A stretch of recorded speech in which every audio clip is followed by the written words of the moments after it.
Guys, please make sure to stay until the end. We're going to talk about common mistake people make that can actually cost you thousands of dollars for parts, tools, diagnostics that you may not actually need. Stay with us, we'll explain what it is.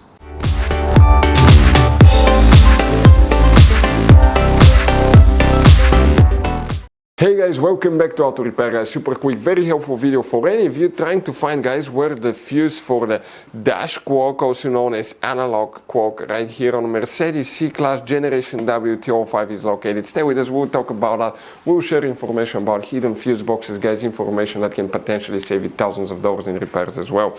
By the way guys, if you need to buy any replacement parts, tools, fuses, relays, we will share that information in the description of the video below guys for your convenience, and you can see where we get most of our tools and supplies from as well. Let's start on it now. Before we start guys, let us tell you a little bit about us. Every single car we get here at the garage, we try to make at least 200 to 300 free repair videos. We take them completely apart, we show you how to fix pretty much anything. Electronics, engines, computers, transmissions. Why we do all that? Because our mission at the garage here is to save you as much money as we can guys. All we need in return, please guys, subscribe to the channel, like the video, that way we can keep making these free videos. Check out our YouTube channels, we have more than 17,000 free repair videos that can save you thousands of dollars in future repairs. So let's go ahead and start on it now. So guys, what we have here, we'll show you where you can find the dash quark, also known as analog quark, fuses, relays. What do we need to do guys? Now, quick advice, 9 out of 10 owners of that Mercedes do not know that you have 6-7 different hidden fuse boxes in that Mercedes. Some of them do not even look like fuse boxes. That's why we made one special video on our YouTube channel that's called Mercedes W205 fuse box location and diagram. What you guys need to do here, you need to come to the driver's side. Open the door. You see on the side of the dash that cover just pried open. Behind it you have the main driver's side fuse box with a layout like this one here. Before we continue, let's explain quickly why it's always a good idea to test fuses and relays. So guys, let us tell you something really quick guys. People make one common mistake. They never test fuses, relays, they look at them and they assume they're good. At that point, they think they have a good fuse or relay and they start replacing modules, computers, parts that can cost you thousands of dollars in repairs guys. Always test your fuses. You have no idea how many cars we fixed for customers that said, oh, I checked the fuse, everything's fine, but I still have a problem.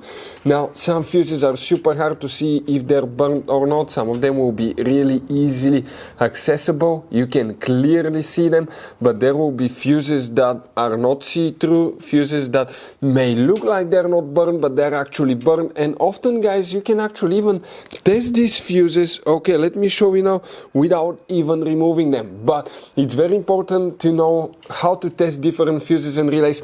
And if you want to see how to do that guys, we're going to put that link to a video in the description of the video below, how to test fuse, how to test a relay. Always check that. I want to emphasize that enough because it could be a really simple fix. Here guys, we need to check one fuse, then we'll talk about relays as well. Coming this way, you have that's fuse number 200, then 201, 202, 203, 4, 5, 6. Do you guys see that fuse number 206, that 5M fuse? That's your main fuse for the dash quark, the analog quark. If you have problems with the quark not working, always check that fuse number 206. Now, what about relays? You don't have guys any relays. You have that fuse only, that's known as a relay fuse that you will need to check. Guys, quick advice. Now, that generation Mercedes, it has all kinds of different fuses and relays. I want to show you some of them. Those are super special ones as well, guys. And those pre-fuse boxes as well. Check it out. You will have a great variety of fuses, relays. So, by the way, if you guys want to buy any replacement parts, tools, fuses, we recommend to keep some spare ones in the glove box for a peace of mind. We're going to share the information in the description of the video below so you can see where you can get them from and you can see where we get most of our tools and supplies from as well. Thank you guys for watching and see you next time.